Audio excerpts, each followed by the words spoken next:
Students, in last lecture we start preparation of alkyl halides. There are total 5 methods for preparation of alkyl halides. Among these 5 methods we discuss first 3 methods of preparation of alkyl halides. First method is by halogenation of alkenes. This halogenation of alkenes is substitution reaction, proceeds via substitution reaction. It is a free radical reaction. In this reaction, hydrogen of alkene is replaced by halogen to get alkyl halide as a product. Second method, जी दुसरी method होती आपण बघितलेली ती होती hydro हॅलोजिनेशन of alkanes. या मेथडमध्ये आपण hydrogen halide काय करत असतो, ॲड करत असतो अल्किनमध्ये आणि आपल्याला काय प्रोडक्ट भेटतो, अल्किल हलाइड प्रोडक्ट भेटतो. याच्यामध्ये दोन क्रायटेरिया होते. First we take symmetrical alkene and then unsymmetrical alkene. When we add hydrogen halide to symmetrical alkene, then we get only one product because the carbon atoms in alkene are symmetrical. तुम्ही कुठल्याही कार्बनवरती hydrogen add करू शकता, कोणत्याही कार्बनवर halogen add करू शकता, त्याच्यामुळे एकच product भेटतो कारण अल्किन सिमेट्रिकल घेतलेला असतो. But when we take unsymmetrical alkene then we apply 2 rules. जेव्हा आपण अनसिमेट्रिकल अल्किन घेतो त्यावेळेस आपल्याला 2 रूल यूज करावे लागतात. आयदर एक तर मार्कोनिकॉफ रूल किंवा अँटी मार्कोनिकॉफ रूल किंवा त्याला पेरॉक्साईड इफेक्ट म्हणतो आपण. ज्यावेळेस हायड्रोजन हलाइड घेतो त्यावेळेस मार्कोनिकॉफ रूल अप्लाय करावा लागतो. आणि जेव्हा हायड्रोजन हलाइडसोबत पेरॉक्साईड घेतलेला असतो, पेरॉक्साईडपैकी either acetyl peroxide or benzyl peroxide, then we apply anti Markovnikov rule. What is Markovnikov rule? When unsymmetrical reagent added to unsymmetrical alkene, then the negative part of reagent gets attached to the carbon atom which carries less number of hydrogen atom. म्हणजे double बॉन्डपैकी ज्या कार्बनवरती कमी hydrogen आहेत त्याच्यावरती तुम्ही negative part म्हणजे halogen जो असेल तो काय करता, अटॅच करता according to Markovnikov rule. But according to anti Markovnikov rule, when addition of unsymmetrical reagent takes place to unsymmetrical alkene in presence of peroxide, either acetyl peroxide or benzoyl peroxide, then the negative part of reagent gets attached to the carbon atom which carries more number of hydrogen atom. ज्यावेळेस आपण peroxide असेल hydrogen हलाइडसोबत त्यावेळेस आपण anti Markovnikov rule वापरतो. त्यावेळेस तुम्ही हा जो निगेटिव्ह पार्ट आहे हॅलोजन तो कोणावर ॲड करता, तर ज्या कार्बनवरती जास्त हायड्रोजन आहे त्याच्यावरती तुम्ही तो निगेटिव्ह पार्ट ॲड करता आणि उरलेल्यावरती ज्या कार्बनवरती कमी हायड्रोजन आहे त्याच्यावर हायड्रोजनच ॲड करता. आपण एक्झाम्पल वगैरे डिस्कस केलेले आहेत त्याच्यामध्ये. ठीक आहे, एकदा रिवाईज करतो आहे फास्टमध्ये. त्यानंतर तिसरी मेथड बघितली होती आपण, ती ॲडिशन रिॲक्शन होती halogenation of alkenes. What is halogenation of alkenes? Addition of halogen molecule to alkene is called as halogenation of alkene. Simple आहे, जनरल रिॲक्शन लिहिली आहे मी. This reaction taking place in presence of carbon tetrachloride solvent. When halogen added to alkene in presence of carbon tetrachloride solvent, then we get vicinal dihalide as a product. vicinal halide product भेटतो आपल्याला, vicinal dihalide product भेटतो. आपण त्याच्यामध्ये बघितलं कशा प्रकारे propylene डायब्रोमाइड तयार झाला होता. ठीक आहे, ही जी रिॲक्शन ही कार्बन टेट्राक्लोराइडच्या प्रेझेन्समध्ये होते. अशा प्रकारे या 3 मेथड आपण डिस्कस केल्या होत्या. हे जे 2 हॅलोजन आहेत, एक्स हॅलोजन ॲटम आहेत 2, एक्स सिंगल बॉन्ड एक्स, या ठिकाणी सिमेट्रिकल अल्किन घ्या किंवा अनसिमेट्रिकल अल्किन घ्या, ॲडिशन तुमची या ठिकाणी कुठलाही रूल वापरावा लागत नाही. एक हॅलोजन ह्या कार्बनवर ॲड होईल, दुसरा हॅलोजन ह्या कार्बनवर ॲड होईल आणि आपल्याला विसिनल डायलाइड भेटतो. ठीक आहे, त्यानंतर जी चौथी मेथड आहे ती आपल्याला बघायची आता, चौथी आणि 5वी मेथड. त्याच्यासाठी आपण हा व्हिडिओ बनवतो ना. तर बघा, चौथ्या मेथडमध्ये महत्त्वाची मेथड आहे. अगोदरच्या 3 मेथड तुमच्या 11वीत झालेल्या होत्या, मात्र आता जे बघतो आपल्याला हे नवीन आहे थोडंसं, त्याच्यामुळे सोपं आहे पण तुमच्यासाठी नवीन आहे, त्याच्यामुळे लक्ष देऊन बघा. फ्रॉम अल्कोहोल, आता आपल्याला अल्किल हलाइड अल्कोहोलपासून बनवायचं. अल्कोहोलचा फॉर्म्युला सगळ्यांना माहिती आहे काय आहे, ROH हायड्रॉक्सिल ग्रुप असतो. मग याच्यामध्ये 3 क्रायटेरिया आहेत, 3 मेथड आहेत. त्या 3 मेथड अप्लाय करून तुम्ही अल्कोहोलपासून अल्किल हलाइड बनवता. त्याच्यापैकी फर्स्ट मेथड आहे by action of hydrogen halide with alcohol. अल्कोहोलपासून कसं बनवतो आहे आपण, अल्कोहोलपासून अल्किल हलाइड बनवतो आहे by action of hydrogen halide. Hydrogen halide म्हणजे HCl, HBr और HI. ठीक आहे, ज्यावेळेस आपण हायड्रोजन हलाइडला अल्कोहोलसोबत ट्रीट करतो त्यावेळेस काय होतं बघा, या जनरल रिॲक्शनमध्ये क्लिअर कट दिसतंय तुम्हाला. अल्कोहोलचा हायड्रॉक्सी ग्रुप आणि हायड्रोजन हलाइडचा हायड्रोजन हे दोघं कंडेन्स होतील, H2O मॉलिक्यूल बाहेर पडेल आणि हा हॅलोजन जो आहे तो आपण अल्किल ग्रुपला सबस्टिट्यूट करू आणि आपल्याला काय भेटेल, अल्किल हलाईड भेटेल. ठीक आहे. सबस्टिट्यूशन रिॲक्शन आहे. एका ग्रुपने दुसऱ्या ग्रुपला काय केलं, रिप्लेस केलं. ह्या हॅलोजनने हायड्रॉक्सिल ग्रुपला काय केलं, रिप्लेस केलं आणि आपल्याला काय भेटलं, अल्किल हलाईड भेटला. मग जे आपण हायड्रोजन हलाईड यूज करतो त्यांची रिॲक्टिव्हिटी ऑर्डर खाली दिलेली आहे. The order of reactivity of hydrogen halide is HI is more reactive than HBr, HBr more reactive than HCl. HIची रिॲक्टिव्हिटी जास्त काय आहे, कारण आयोडीनची साईज हॅलोजनपैकी तुम्हाला माहिती आहे फ्लोरीन, क्लोरीन, ब्रोमीन, आयोडीन. सगळ्यात जास्त साईज कोणाची, ॲटॉमिक साईज तर आयोडीनची आहे. आयोडीनची साईज जास्त असल्यामुळे त्याची जी बॉन्ड लेंथ असेल, साईज वाढली म्हणजे बॉन्ड लेंथ इन्क्रीज होते, तुम्ही मागच्या वर्षी शिकलेले आहात. आयोडीनची साईज जास्त असल्यामुळे बॉन्ड लेंथ जास्त असेल आणि त्यामुळे इझिली हा बॉन्ड तुम्हाला ब्रेक करता येईल, कारण बॉन्ड लेंथ वाढली की बॉन्ड स्ट्रेंथ काय होते, कमी होते, हे तुम्ही शिकलेले आहात. त्याच्यामुळे HIची रिॲक्टिव्हिटी जास्त असेल, कारण आयोडीन तुम्हाला इझिली सेपरेट करता येईल ना हायड्रोजनपासून. त्यानंतर HBr आणि सगळ्यात कमी रिॲक्टिव्हिटी कोणाची असते तर HClची असते. त्यापेक्षा जास्त कमी रिॲक्टिव्हिटी कोणाची असेल तर HFची असते, ज्याचा वापर आपण करत नाही, कारण तो बॉन्ड ब्रेक करायलाच खूप एनर्जी जास्त लागते, कारण इलेक्ट्रोनिगेटिव्ह आहे फ्लोरीन, त्यामुळे बॉन्ड लेंथ एकदम कमी असेल, साईज सगळ्यात कमी आहे फ्लोरीनची, त्यामुळे बॉन्ड लेंथ सगळ्यात कमी आणि बॉन्ड स्ट्रेंथ सगळ्यात जास्त असेल. त्यामुळे HF जनरली वापरलाच जात नाही, एक्सप्लोजिव्ह रिॲक्शन होते त्याची. ठीक आहे. मग अशा प्रकारे रिॲक्टिव्हिटी ऑर्डर डिस्कस केली आपण हायड्रोजन हलाईडची. कारण आपण काय करतो आहे, अल्कोहोलला हायड्रोजन हलाईडसोबत ट्रीट करून अल्किल हलाईड बनवतो आहे, म्हणून मग त्याची रिॲक्टिव्हिटी ऑर्डर आपल्याला माहीत असणं गरजेचं आहे. कोणाची, हायड्रोजन हलाईडची. सगळ्यात जास्त रिॲक्टिव्ह हायड्रोजन हलाईड कुठला, तर हायड्रोजन आयोडाईड, कारण इझिली आयोडीनला तुम्हाला काय करता येतं, बाजूला करता येतं. ठीक आहे. मग आता जनरल रिॲक्शन लिहिलं आपण एक्झाम्पल याच्यावरून इझिली बनवू शकता. Alcohol when treated with concentrated HCl in presence of anhydrous zinc chloride, then we get alkyl chloride and water as a side product. General reaction मागच्या पेजवर बघितली आपण, त्याच्यावर सारखंच आहे, सेम टू सेम. हा हायड्रोजन आणि हा OH ग्रुप काय होईल, निघून जाईल, water as a side product तुम्हाला भेटेल, आणि हा ClRला सबस्टिट्यूट केला आणि अल्किल क्लोराईड फॉर्म झाला. या ठिकाणी हे जे मिक्सचर आहे, concentrated HCl and anhydrous zinc chloride, this mixture is called as Lucas reagent. या लुकास रिएजंटचा वापर करून आपण अल्कोहोलपासून अल्किल क्लोराईड बनवत असतो. या ठिकाणी ॲज अ कॅटलिस्टचं काम करतो तो. या दोघांच्या मिक्सचरला आपण काय म्हणतो, लुकास रिएजंट म्हणतो. ज्यावेळेस अल्किल ब्रोमाइड बनवायचं असेल अल्कोहोलपासून, त्यावेळेस आपल्याला ह्या दोघांचं मिक्सचर वापरावं लागतं. Alcohol with mixture of sodium bromide and sulphuric acid. This mixture when reflux then we get alkyl bromide. ह्या दोघांच्या मिक्सचरपासूनच HBr तयार होईल. तो HBr याच्यासोबत रिॲक्ट होऊन काय तयार होईल, अल्किल ब्रोमाइड तयार होईल. हा जो हायड्रोजन आहे हा OH सोबत जाईल आणि H2O फॉर्म होईल, आणि हा ब्रोमीन तुम्ही OHच्या जागेवरती सबस्टिट्यूट कराल आणि तुम्हाला काय भेटेल, अल्किल ब्रोमाइड भेटेल. त्यानंतर जेव्हा अल्किल आयोडाईड बनवायचं असेल त्यावेळेस सिंपल रिॲक्शन आहे, इथं कुठलाही कॅटलिस्ट नाही आहे, कारण आपल्याला माहिती आहे हायड्रोजन आयोडाईडची रिॲक्टिव्हिटी सगळ्यात जास्त आहे. आताच मागच्या पेजवर आपण डिस्कस केलं रिॲक्टिव्हिटी ऑर्डर. सगळ्यात जास्त रिॲक्टिव्हिटी असल्यामुळे याच्यासोबत कुठलाही कॅटलिस्ट वापरायची गरज नाही. सिम्पली तुम्ही अल्कोहोलमध्ये जर हायड्रोजन आयोडाईड ॲड केला तर तुम्हाला अल्किल आयोडाईड भेटतो आणि वॉटर मॉलिक्यूल बाहेर पडतो. आता मागच्या पेजवर जी रिॲक्टिव्हिटी ऑर्डर आपण डिस्कस केली ती हायड्रोजन हलाईडची होती. अल्कोहोलची रिॲक्टिव्हिटी ऑर्डर काय मग, तर बघा, जो टर्शरी अल्कोहोल असतो, the order of reactivity of alcohol is tertiary alcohol more reactive than secondary, secondary more reactive than primary. Why tertiary alcohol more reactive, because here OH group is attach to tertiary carbon atom. Tertiary कार्बनला hydroxyl group जोडलेला असतो, आणि ह्या क्राउडिंगमुळे, जसं आपण SN1 मेकॅनिझममध्ये बघितलं की tertiary carbon असल्यामुळे काय होतं, हा जो हॅलोजन होता त्याच्यामध्ये तो इझिली बाहेर पडत होता. तसं या ठिकाणी काय इझिली बाहेर पडेल, तो OH ग्रुप इझिली बाहेर काढता येईल तुम्हाला, आणि त्यामुळे टर्शरी अल्कोहोल सगळ्यात जास्त रिॲक्टिव्ह असतो.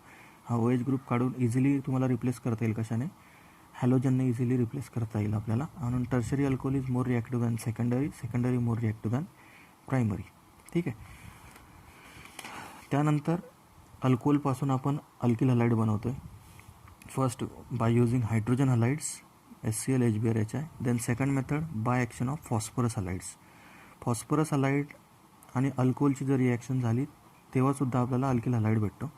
मग फॉस्फरस हलाईडमध्ये दोन प्रकारचे हलाईड्स आहेत, फॉस्फरस ट्राय हलाईड्स आणि फॉस्फरस पेंटा हलाईड्स. कारण बघा, फॉस्फरसचा ॲटॉमिक नंबर 5 आहे, 3 व्हॅलन्स इलेक्ट्रॉन यूज केले त्यांनी P ऑर्बिटलमधले, तर तो ट्राय हलाईड तयार करेल, आणि S मधले पण त्यांनी शेअर केलं तर तो 5 इलेक्ट्रॉन शेअर करतो आणि पेंटा हलाईडसुद्धा तयार करतो. तर ट्राय हलाईड्सपैकी फक्त PCl3 एक्झिस्ट आहे आणि स्टेबल आहे. PbR3 PI3 एक्झिस्ट आहेत बट अनस्टेबल आहेत. त्याच्यामुळे त्यांचे रिॲक्शन जनरली कॅरी केल्या जात नाहीत कारण ते कसे आहेत, अनस्टेबल आहेत. फक्त ट्रायक्लोराईड जो आहे तो एक्झिस्ट आहे आणि स्टेबलसुद्धा आहे. ठीक आहे. आणि पेंटा हलाईडपैकी फक्त PCl5 एक्झिस्ट आहे आणि स्टेबलसुद्धा आहे. PbR5 किंवा PI5 एक्झिस्टच नाही आहेत, नॉट एक्झिस्ट. देअरफॉर म्हणजे याच्यावरून आपल्याला काय कळतं की जनरली PCl3 आणि PCl5च वापरला जाईल आणि आपल्याला अल्कोहोलपासून काय भेटेल, अल्किल क्लोराईड भेटेल. मग ज्यावेळेस आपण अल्कोहोलची रिॲक्शन ट्राय हलाईडसोबत करतो, फॉस्फरस ट्राय हलाईडसोबत, त्यावेळेस आपल्याला अल्किल हलाईड भेटतो आणि साईड प्रोडक्ट H3PO3 भेटतो. जनरल रिॲक्शन लिहिलेली आहे. 3 अल्कोहोल मॉलिक्यूल का घेतले, कारण इथे हॅलोजन किती आहेत, 3 आहेत. मग ते बॅलन्स करायसाठी आपण अल्कोहोल मॉलिक्यूल किती घेतो, 3 घेतो. आणि बघा काय होतं नेमकं, या 3 R ग्रुपला 3 X जोडले, 3 अल्किल हलाईड मॉलिक्यूल तयार होतील. उरलं काय काय आता, हे 3 OH ग्रुप उरलेत आणि एक P उरला आहे म्हणून H3P एकच आहे आणि O3 म्हणून साईड प्रोडक्ट काय भेटतो, H3PO3.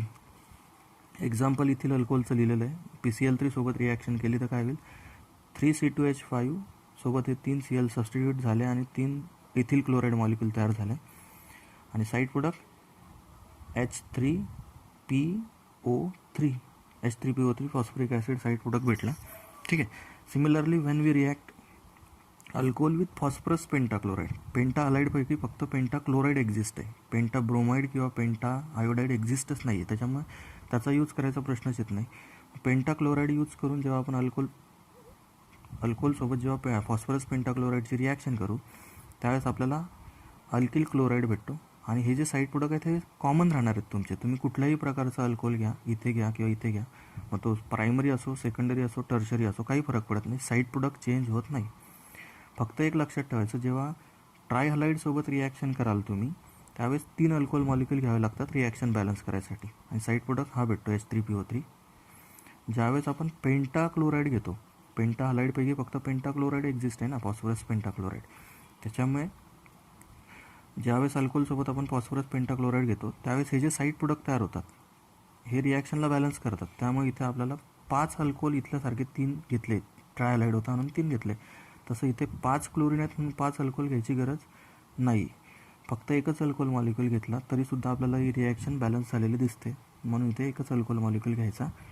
काय होतं, अल्किल क्लोराईड तयार होतो, फॉस्फरस ऑक्सिक्लोराईड किंवा फॉस्फोरिल क्लोराईडसुद्धा म्हणतो आपण याला. हा साईड प्रोडक्ट तयार होतो आणि HCl तयार होतो. कसं झालं बघा, या 5 Clपैकी एक Cl OHला सबस्टिट्यूट केला, RCl. उरले 4 Cl, त्याच्यापैकी एक हायड्रोजनसोबत गेला, HCl साईड प्रोडक्ट. आणि उरलं काय आता, आपल्या Cl सोबत गेला, HCl भेटला इकडे. उरलं काय काय, फॉस्फरस, ऑक्सिजन एक उरला आणि 3 Cl उरले म्हणून POCl3. अशा प्रकारे रिॲक्शन बॅलन्स होतं. इथे 5 ROH घ्यायची गरज नाही. एक्झाम्पल घेतलेलं नाही आहे मी ते. तुम्ही Rच्या ठिकाणी कुठलाही अल्किल ग्रुप जोडा, तुम्हाला ह्याच फॉर्मॅटमध्ये भेटेल. तर इथिल अल्कोहोल असता तर इथिल क्लोराईड भेटला असता, साईड प्रोडक्ट हेच राहिले असते. ठीक आहे. त्याच्यानंतर अल्कोहोलपासून अल्किल हलाईड बनवण्याची लास्ट मेथड आहे by action of thionyl chloride or sulphur oxychloride किंवा सल्फोनिल क्लोराईडसुद्धा म्हणतात त्याला. थायोनिल क्लोराईड और सल्फोनिल क्लोराईड और सल्फर ऑक्सिक्लोराईड. ठीक आहे. 3 नाव आहेत. जसं काम पडेल आपल्याला तसं ते नाव आपल्याला लक्षात पाहिजे. डार्जन्स मेथडसुद्धा म्हटलं होतं या मेथडला. ज्यावेळेस आपण अल्कोहोलला थायोनिल क्लोराईडसोबत ट्रीट करतो in presence of pyridine base, then we get alkyl chloride, sulphur dioxide and HCl as a side products. Gases स्टेटमध्ये साईड प्रोडक्ट बाहेर निघून जातात. OHच्या जागेवरती एक Cl आला, बघा खाली दाखवलेलं आहे. ह्या C2H5 अल्किल ग्रुपसोबत एक Cl जोडला, हा इकडचा C2H5Cl. आणि काय काय शिल्लक राहिलं, हा Cl आणि हा H गेला, HCl गॅस, आणि हा SO आणि हा O, SO2 साईड प्रोडक्ट. सोप्या रिॲक्शन आहेत एकदम. ठीक आहे. साधी सिंपल रिॲक्शन आहे. नॉर्मली तुम्ही इझिली समजते तुम्हाला सगळ्यांना. C2H5Cl, HCl, SO2, हा SO आणि हा O, SO2. ठीक आहे. जनरल रिॲक्शन आणि हे एक्झाम्पल घेतलं आहे, तुम्ही पुस्तकात बघू शकता, तुम्हाला कळेल. ठीक आहे. तर अशा प्रकारे ही झाली तुमची चौथी मेथड. याच्यामध्ये काय केलं आपण, अल्कोहोलपासून अल्किल हलाईड बनवताना फर्स्ट आपण यूज केलं by action of hydrogen halides. अल्कोहोलला हायड्रोजन हलाईडसोबत ट्रीट केलं, अल्किल हलाईड भेटला. दुसरी मेथड यूज केली बाय ॲक्शन ऑफ फॉस्फरस हलाईडपैकी ट्राय हलाईड आणि पेंटा हलाईड आहेत. ट्राय हलाईडपैकी PCl3 स्टेबल आहे आणि पेंटा हलाईडपैकी PCl5 स्टेबल आहे. PCl3 आणि PCl5 म्हणजे जनरली अल्कोहोलपासून अल्किल क्लोराईडच बनवू आपण PCl3 आणि PCl5 वापरून. ठीक आहे. फक्त बॅलन्स करताना तर लक्षात ठेवायचं आहे की ज्यावेळेस ट्राय हलाईड असेल त्यावेळेस 3 अल्कोहोल मॉलिक्यूल घ्यावे लागतात रिॲक्शन बॅलन्स करायला. ज्यावेळेस पेंटा हलाईड असेल त्यावेळेस बॅलन्स करायला एकच अल्कोहोल मॉलिक्यूल घेतला तरी चालतो. इथे 5 अल्कोहोल मॉलिक्यूल घ्यायची गरज नाही. तिसरं बघितलं आपण अल्कोहोलपासून अल्किल हलाईड बनवण्यासाठी थायोनिल क्लोराईड वापरून. इथे सुद्धा अल्कोहोलपासून अल्किल क्लोराईडच फॉर्म होतो आहे SOCl2 म्हणजे थायोनिल क्लोराईड वापरून. पिरिडिन ॲज अ कॅटलिस्ट इथे यूज करतो आपण आणि आपल्याला अल्किल क्लोराईड भेटतो. कारण थायोनिल क्लोराईडमध्ये क्लोरीन ग्रुप आहे ना, त्यामुळे अल्किल क्लोराईडच भेटतो या मेथडमध्ये सुद्धा. तर ही झाली तुमची चौथी मेथड. आणि लास्ट मेथड जी आहे ती आहे by halogen exchange. Fifth method is by halogen exchange. Halogen exchange नावाचाच अर्थ आहे. इथं काय करतो आपण, 2 रिॲक्शन आहेत. एक आहे फिंकलस्टेन रिॲक्शन आणि दुसरी आहे स्वार्ट्स रिॲक्शन. याच्यात काय केलं जातं तर फिंकलस्टेन रिॲक्शनमध्ये जनरल रिॲक्शन समजून सांगतो, फक्त एक्सप्लेनेशन काय तुम्हाला रिॲक्शन बघूनही लिहिता येतं ते.